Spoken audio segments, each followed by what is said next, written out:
Alrighty, I wanted to make a video of what my get home bag setup is. Also kind of an overnight bag setup, and this is it. I'm utilizing my 1943 M1 carbine, beautiful rifle, and this is my 6-day pack. I'm pretty much good for 6 days with this, and like most of YouTube, that's all complete shit. Um, we're going into winter, and I was kind of getting my overnight pack topped off and just making sure everything was there. I was watching some videos, and it's like, man, some of these people are absolutely crazy with what they have packed in these get home, bug out, overnight bags. So it's like, I kind of wanted to make a video on what has worked for me for the past couple of years. Um, kind of wish I always had this with me, but that's just nonsense. So let's get into it. Okay, I want to start this off by kind of going over what I am preparing for.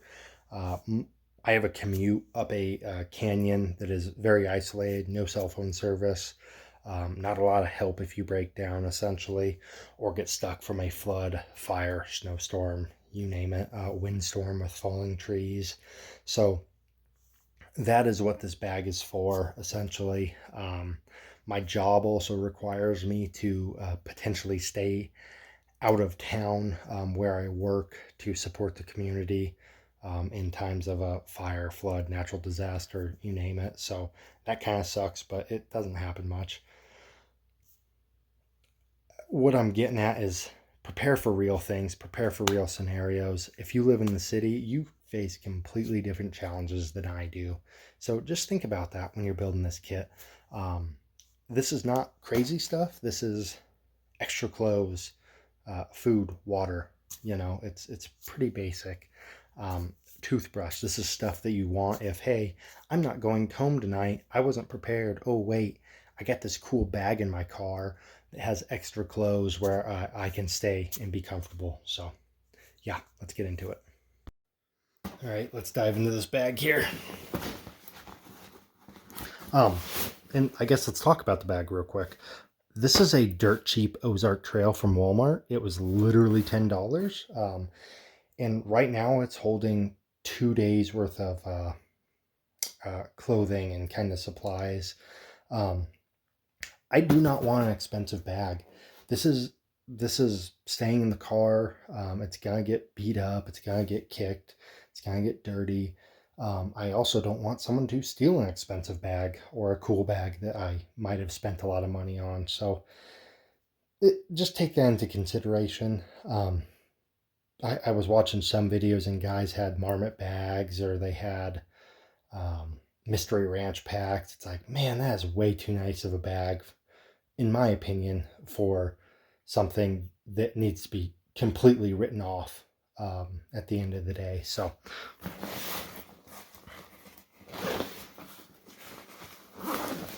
first pouch, we got some cool stuff in here.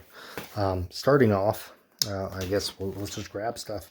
SOG Northwest Ranger. I'm a big believer in fixed blades. This is just a great classic knife, stainless steel, so it's like I don't worry about it rusting in the car. Not that I would really have too much of a problem where we live, very dry. This is an aftermarket sheath. No idea who makes it anymore. Sorry, but it's pretty cool. It's also using a kind of like a Tek-Lok knockoff. I liked that because it's like, well, it's almost universal. I can attach it to just about anything.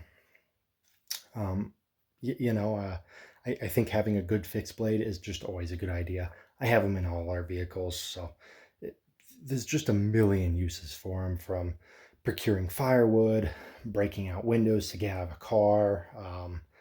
Yeah, they're just a great tool, so that's definitely a must. Next, cat tourniquet. Pretty self-explanatory. Please do buy actual name brand tourniquets.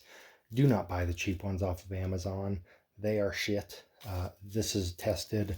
This is a good one. Very simple to use. I will say, if you get this stuff, learn how to use it. Get training. figured out a tourniquet is useless if you don't know how to use it.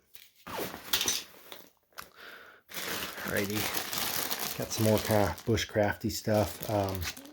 Very basic compass, rape whistle, you never know, iodine tablets, and flint. You might notice no striker, knife. Knife's the striker. The iodine tablets in here are pretty much the most important thing for purifying water. If you've ever used iodine, it sucks, it's disgusting, but it is safe. So that was a small, compact, kind of long shelf life solution. It's also cheap. I don't want to have an expensive water purifier in here. This is all cheap. You know, that's a theme with what I'm doing here. Cheap, but it works. You know, it doesn't need to be expensive. So this is definitely the most important thing in here for me. Probably the compass next.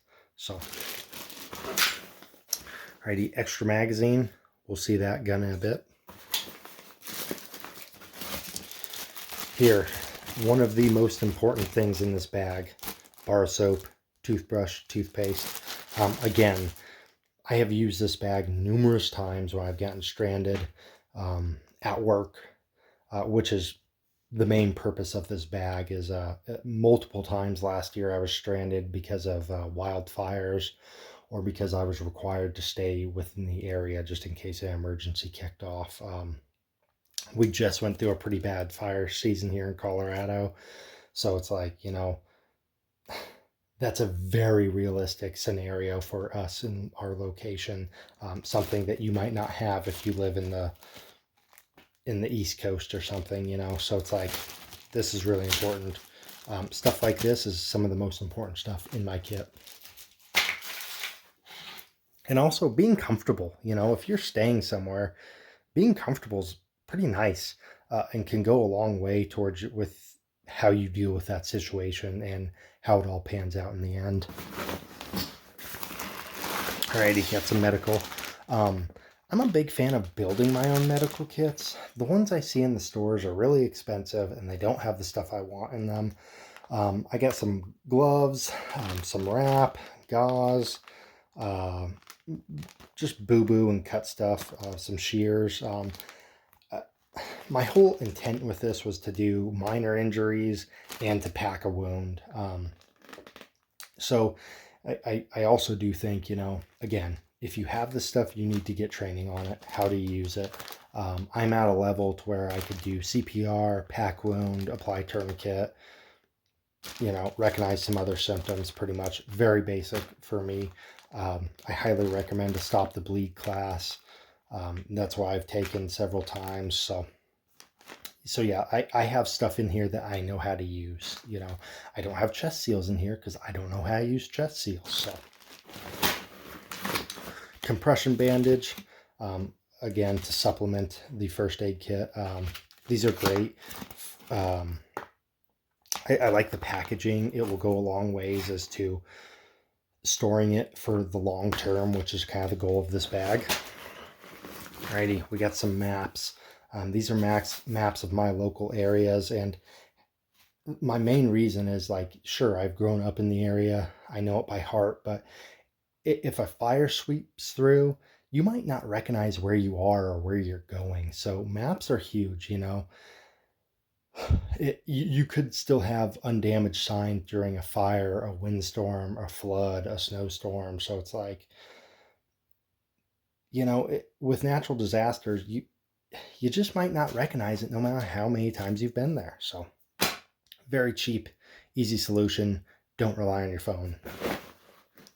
Got some glow sticks to, I don't know, do any sort of thing with. My main purpose was I wanted the red one so I didn't blow out my night vision if I had to try to read a map at night without using a flashlight, or if I don't have my flashlight. Got some wet wipes here, pretty self-explanatory. And I do just add some clean water to this every once in a while to keep them wet, and it's worked great, no mold. Yeah, I'm kind of curious to see how long I can keep these going. got some calories, just some Cliff Bars, nothing big.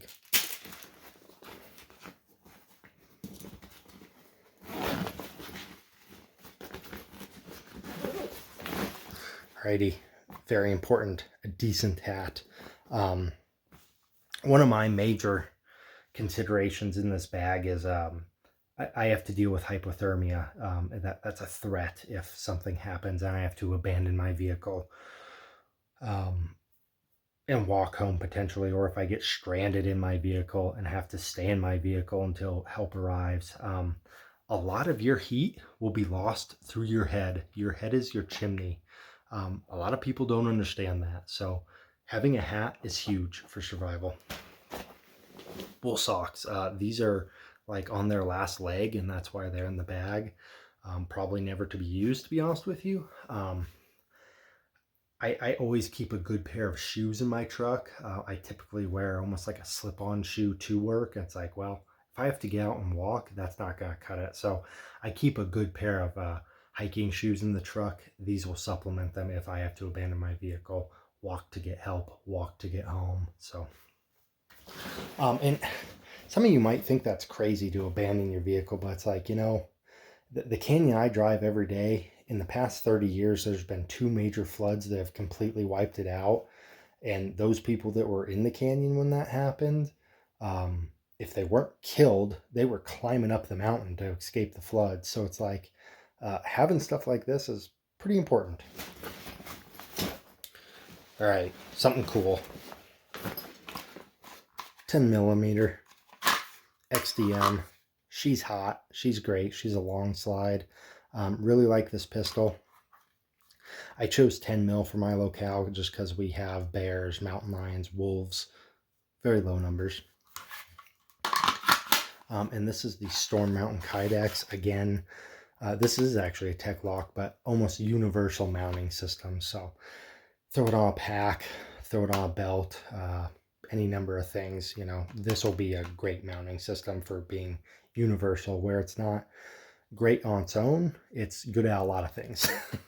So whether or not you think you need a gun in your system, it's something I choose to have. That's up to you.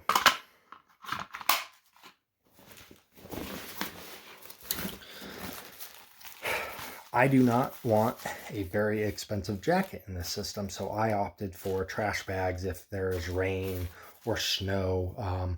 I'm cutting one of these up and putting it over my jacket. I can also use these for shelter or trash. So yeah, construction grade trash bags, awesome tool, awesome for survival, what I'm getting at. And again, it's a cheap solution instead of having an expensive Gore-Tex jacket in here. So I really don't want to unpack all this just because it's clothes. It's boring. I do have a very cheap fleece camo jacket in here. I like that it's camo. I'll let you kind of read into that for what it is. I'd rather it be camo than not. And fleece is just so warm, and that paired with the trash bags, I have a waterproof solution. I'll probably be baking and sweating in it, which is a whole nother subject, but that's my solution. And I have 2 days worth of clothes in here. So if I get stuck at work, I'm good for 2 days with fresh clothes. And again, that's my major threat, is getting stuck at work, not being able to come home. But I also have supplies in here to hopefully make it home in an emergency. So yeah, I think just think about what you're preparing for. Again, my challenges are completely different from those in New York or Chicago. So, or Texas,